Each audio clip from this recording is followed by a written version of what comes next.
Once upon a time, in a land far away from gleaming cities, there lived a great old dragon.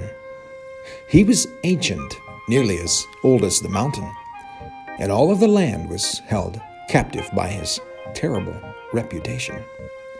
He was fierce, and none could withstand the blast of his fiery breath.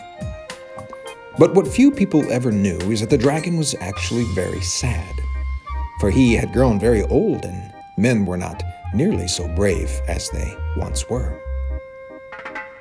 Many a night he lay in his cave and dreamed of days gone by, a time of castles and brave warriors, bold kings, the snorting of horses of war and the clash of swords and shields.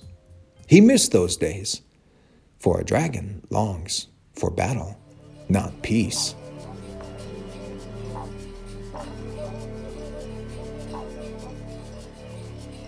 Nearby, there was a small village.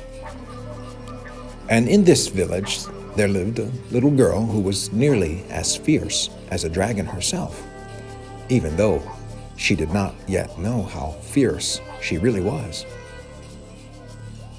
All her life, she had heard of this magnificent dragon, and in her small heart, she wanted nothing more than to lay eyes upon him herself.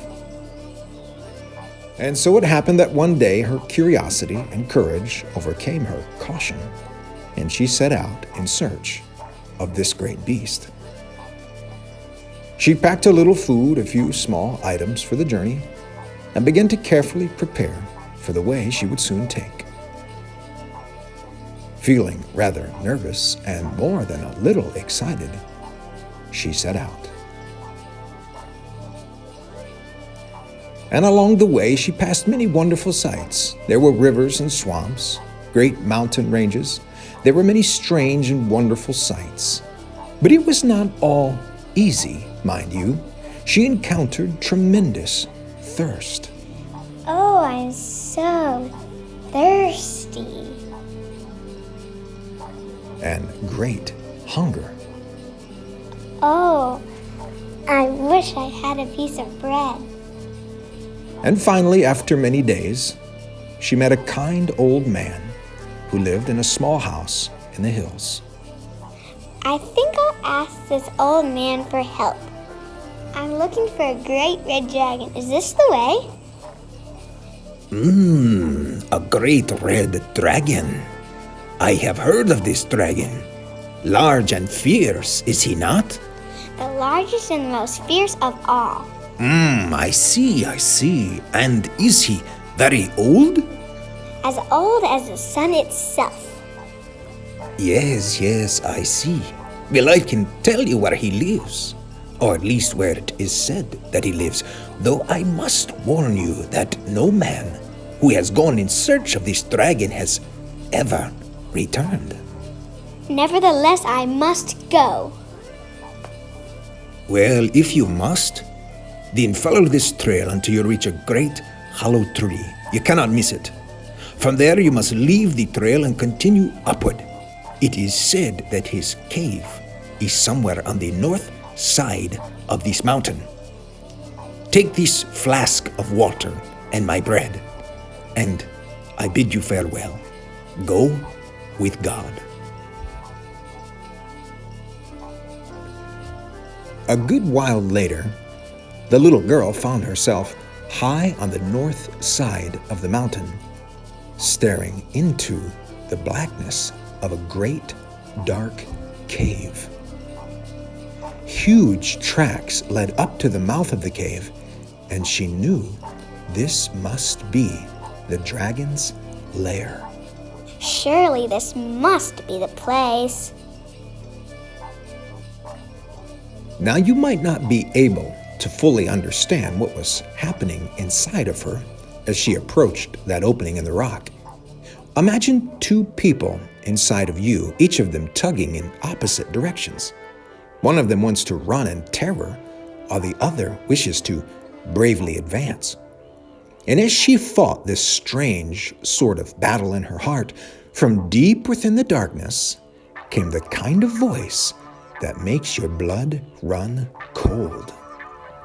Who dares approach the lair of the great red dragon? Have I not killed enough fools in my long life? Have I not devoured the bravest of your warriors?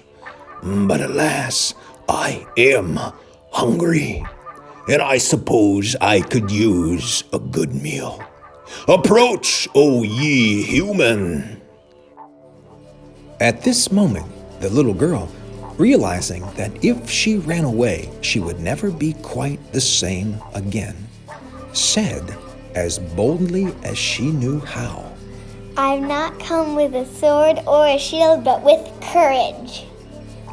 I have not come to take out your heart, but to see if I have one. Show yourself, dragon. There was a long moment of silence, and then the dragon slowly said, with a somewhat puzzled sound in his voice, I wonder, can it be? And slowly the great beast emerged from the shadows. Upon seeing the great dragon, the little girl had such a feeling that to this day she cannot fully explain. It was an odd mix of terror, excitement, and even admiration. The dragon lurched into the bright sunlight, and the glare from his hard, scaly body was so bright that it hurt her eyes. Along his back was a row of hard spikes, as sharp as razors, and his gleaming eyes were both dreadful and beautiful. He was magnificent.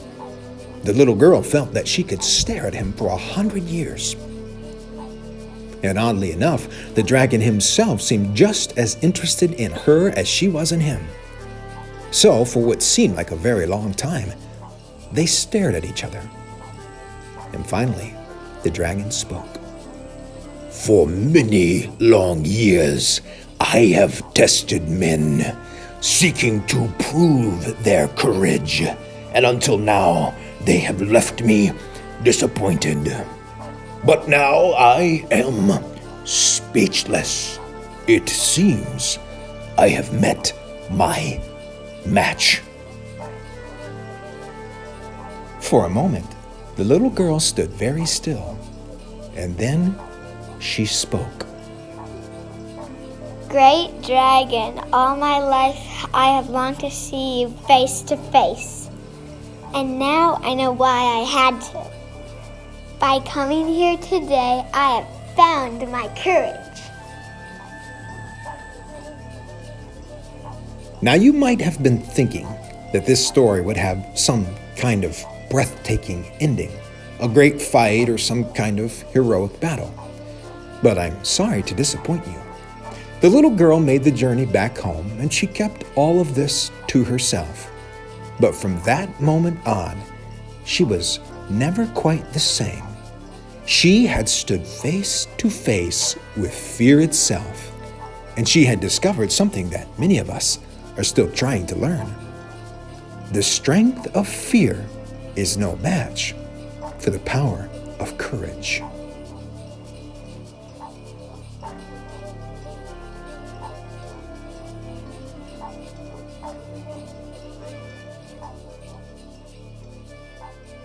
The end.